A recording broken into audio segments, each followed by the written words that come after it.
اگر یہ پیغمبر ہماری نسبت کوئی بات جھوٹ بنا لاتے تو ہم ان کا داہنا ہاتھ پکڑ لیتے، پھر ان کی رگے گردن کاٹ ڈالتے، پھر تم میں سے کوئی ہمیں اس سے روکنے والا نہ ہوتا۔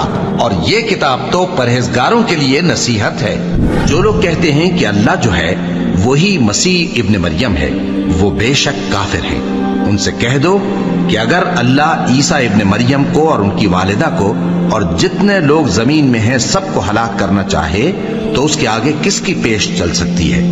اور آسمان اور زمین اور جو کچھ ان دونوں کے درمیان ہے سب پر اللہ ہی کی حکومت ہے۔ وہ جو چاہتا ہے پیدا کرتا ہے اور اللہ ہر چیز پر پورا قادر ہے۔ یہ بھی کہہ دو کہ اگر میں اپنے پروردگار کی نافرمانی کروں تو مجھے بڑے دن کے عذاب کا خوف ہے۔ کہہ دو کہ میں تمہاری طرح کا ایک بشر ہوں، البتہ میری طرف وہی آتی ہے کہ تمہارا معبود وہی ایک معبود ہے۔ اور کہتے ہیں یہ کیسا پیغمبر ہے کہ کھانا کھاتا ہے اور بازاروں میں چلتا پھرتا ہے، اس پر کوئی فرشتہ کیوں نازل نہیں کیا گیا کہ اس کے ساتھ خبردار کرنے کو رہتا، یا اس کی طرف آسمان سے خزانہ اتارا جاتا، یا اس کا کوئی باغ ہوتا کہ اس میں سے کھایا کرتا۔ اور ظالم کہتے ہیں کہ تم تو ایک جادو زدہ شخص کی پیروی